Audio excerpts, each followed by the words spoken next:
ഇന്നത്തെ ക്രിക്കറ്റ് ലോകത്ത് ഏറ്റവും കൂടുതൽ ചർച്ചാ വിഷയം ക്രിക്കറ്റ് മത്സരങ്ങളോ വിജയങ്ങളോ ഒന്നുമല്ലായിരുന്നു. വിരാട് കോഹ്ലിയുടെ താടിയായിരുന്നു. വിരാട് കോഹ്ലിയുടെ താടി നരച്ചു എന്നാണ് ഇന്നലത്തെ പ്രധാന വാർത്ത. അത് ഇങ്ങനെ ഷെയർ ചെയ്ത് പോകുമായിരുന്നു മൊത്തത്തിൽ ഈ ക്രിക്കറ്റ് സർക്കിളിൽ മുഴുവൻ. അദ്ദേഹത്തിൻ്റെ സുഹൃത്ത് ഷാഹി കിരണുമായിട്ട് ഒരുമിച്ചെടുത്തൊരു ഫോട്ടോ ഷാഹി കിരൺ അദ്ദേഹത്തിൻ്റെ സോഷ്യൽ മീഡിയ ഹാൻഡിലൂടെ പുറത്തുവിട്ടതാണ്, പങ്കുവച്ചാണ്. അതാണ് ആൾക്കാരെടുത്ത് ചർച്ച ചെയ്തത്. കാരണം താടി മുഴുവൻ നരച്ചിരിക്കുകയാണ് സുഹൃത്തുക്കളെ വിരാട് കോഹ്ലിയുടെ. അതുകൊണ്ട് തന്നെ ഇനി അധികകാലം ഏകദിനത്തിലും അദ്ദേഹത്തിന് ഉണ്ടാവില്ല എന്ന് ആൾക്കാർ ഉറപ്പിച്ചു കഴിഞ്ഞു. ഓൾറെഡി ഒരു ചർച്ച BCCIൻ്റെ ഭാഗത്തും സെലക്ടേഴ്സിൻ്റെ ഭാഗത്തും നടക്കുന്നുണ്ട്. അതിൻ്റെ കൂട്ടത്തിൽ ആരാധകർ ഉറച്ചു കഴിഞ്ഞു. താടി ഇത്രയും നരച്ച സ്ഥിതിക്ക് നല്ല പ്രായമായി 50 വയസ്സെങ്കിലും ആയി എന്നുള്ള ലെവലിലാണ് ആൾക്കാർ സംസാരിക്കുന്നത്. അതുകൊണ്ട് എത്രയും പെട്ടെന്ന് ഒരു വാർത്തയ്ക്ക് വേണ്ടി കാത്തിരിക്കുക. വിരാട് കോഹ്ലി വിരമിക്കുന്നതായിരിക്കും എന്നൊക്കെ പറഞ്ഞാണ്. പിന്നെ ഈ അവരെയും അങ്ങനെ കുറ്റപ്പെട്ട കാര്യമില്ല. ഈ താടിയുമായി ബന്ധപ്പെട്ട് ഒരു കമൻറ്റ് ആദ്യം പാസ്സാക്കിയത് വിരാട് കോഹ്ലി തന്നെയാണ്. ഓരോ 4 ദിവസം കൂടുമ്പോഴും താടി കറപ്പിക്കേണ്ട സ്ഥിതി വരികയാണെങ്കിൽ നമ്മൾ ചിന്തിക്കണം, നമ്മൾ വിരമിക്കാറായി എന്നാണ്. ടെസ്റ്റ് ക്രിക്കറ്റിൽ നിന്നും വിരാട് കോഹ്ലി വിരമിച്ചപ്പം അദ്ദേഹം ഒരു തമാശ പോലെ പറഞ്ഞാണ്. അതൊക്കെ ഇപ്പോൾ തിരിച്ചു കൊത്തിക്കൊണ്ടിരിക്കുന്ന ഒരു സ്ഥിതിയാണ് കാണുന്നത്. ഇപ്പം 4 അല്ല, ഇപ്പം ഡെയിലി കറപ്പിക്കേണ്ട സ്ഥിതിയിലാണ് ഇന്നലെ അദ്ദേഹത്തിൻ്റെ താടി കാണുമ്പോൾ ഉള്ളത്. പിന്നെ ഇപ്പോൾ അതൊക്കെ ഒരു വിഷയമാണ്. ഇപ്പോൾ താടി വെളുപ്പിച്ച് നടക്കാൻ പറഞ്ഞൊരു ഫാഷനാണ്. MS ധോണി തന്നെ താടി നരച്ചിട്ട് കാലത്തിലായി. എത്ര IPL പിന്നെ കളിക്കാൻ പോകുന്നത്, ഈ വരുന്ന IPL കളിക്കുമെന്നൊക്കെ പറയുന്നത് കേൾക്കും. അപ്പം കളിയും താടിയും തമ്മിൽ വലിയ ബന്ധമൊന്നുമില്ല. നിലവിൽ ഇപ്പോഴും ഏറ്റവും ഫിറ്റ്നസ് ആയിട്ടുള്ള ഒരു ക്രിക്കറ്റ് കളിക്കാരൻ തന്നെയാണ് വിരാട് കോഹ്ലി. എന്തൊക്കെയോ കാരണങ്ങൾ കൊണ്ട് അദ്ദേഹത്തിന് ക്രിക്കറ്റാണ് ആദ്യത്തെ ഒരു പ്രയോറിറ്റി എന്നുള്ള ആ ഒരു മൈൻഡ് സെറ്റ് മാറിപ്പോയി. അതിൻ്റേതായ പ്രശ്നങ്ങൾ അദ്ദേഹം കളിയിലും നേരിടുന്നുണ്ട്, അല്ലാതെയും നേരിടുന്നുണ്ട്. അത്ര മാത്രമാണ് ഞാനിതിൽ മനസ്സിലാക്കുന്നത്. രാജസ്ഥാനിൽ നിന്ന് സഞ്ജു സാംസൺ അങ്ങോട്ട് പോയാൽ മാത്രം പോരല്ലോ, അവർക്കും ആരെങ്കിലുമൊക്കെ വേണ്ടേ. അപ്പം ചെന്നൈയിൽ നിന്ന് തന്നെയാണ് അവരും നോട്ടമിട്ടിരിക്കുന്നതെന്നാണ് പറയാൻ കഴിയുന്നത്. നിലവിൽ ചെന്നൈയുടെ ക്യാപ്റ്റൻ ഋതുരാജ് ഗെയ്ക്വാദിനെയും ഇന്ത്യയുടെ ഇപ്പോഴത്തെ ഏറ്റവും മികച്ച ഓൾറൗണ്ടർമാരിൽ ഒരാളായ രവീന്ദ്ര ജഡേജയുമാണ് അവർ നോട്ടമിട്ടിരിക്കുന്നത്. ഈ 2 പേരെയും തന്നാൽ സഞ്ജു സാംസണെ തരാം എന്നൊക്കെ ഉള്ളൊരു ഒരു കരാറ് പോലെ സംസാരമൊക്കെ നടക്കുന്നുണ്ട് എന്ന് പറയുന്നു. അങ്ങനെ ഇല്ല എന്നും പറയുന്നു.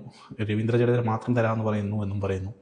അപ്പം ഋതുരാജ് ഗെയ്ക്വാദ് അവിടെ ഓൾറെഡി ക്യാപ്റ്റനാണ്. അപ്പോൾ രാജസ്ഥാൻ്റെ ക്യാപ്റ്റനായ സഞ്ജു സാംസൺ വെറുതെ ഒരു ക്യാപ്റ്റൻസി ഇല്ലാതെ ചെന്നൈയിലേക്ക് വരുമോ എന്നുള്ളൊരു ചർച്ചയും അവിടെ നിലനിൽക്കുന്നു.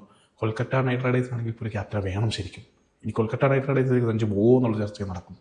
എന്ത് തന്നെയായാലും ആകെ കുഴഞ്ഞു മറിഞ്ഞൊരു സ്ഥിതിഗതികളിലാണ് ഉള്ളത്. രവീന്ദ്ര ജഡേജ രാജസ്ഥാൻ റോയൽസ് നോട്ടമിട്ടിട്ടുണ്ട് എന്നുള്ളത് ഒരു പരമാർത്ഥമായ ഒരു കാര്യമാണെന്നാണ് തൊട്ട അടുത്ത വൃത്തങ്ങൾ പറയുന്നത്.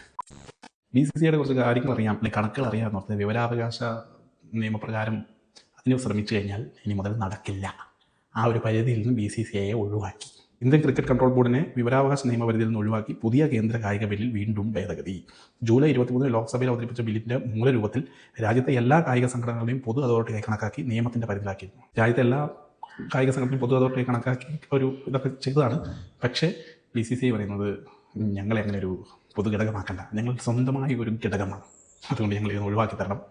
അതിലുള്ള ന്യായം അവരുടെ കയ്യിലുണ്ട്. കാരണം ഇനി മാത്രം കോടികളാണ് അവരുടെ കയ്യിലുള്ളത്, അറിയാലോ. അതിൻ്റെ അടിസ്ഥാനത്തിൽ സഭയിൽ അവതരിപ്പിച്ചപ്പോഴുണ്ടായിരുന്ന 15(2) വ്യവസ്ഥയാണ് ഒഴിവാക്കിയത്. വിവരാവകാശ നിയമപ്രകാരം സർക്കാരിൽ നിന്ന് ഗണ്യമായ സഹായധനം കൈപ്പറ്റുന്ന സ്ഥാപനങ്ങളെ മാത്രമേ പൊതു അതോറിറ്റിയിൽ കണക്കാക്കി നിയമത്തിന്റെ പരിധിയിൽ ഉൾപ്പെടുത്താനാകൂ എന്ന് കായിക മന്ത്രാലയം വ്യക്തമാക്കി.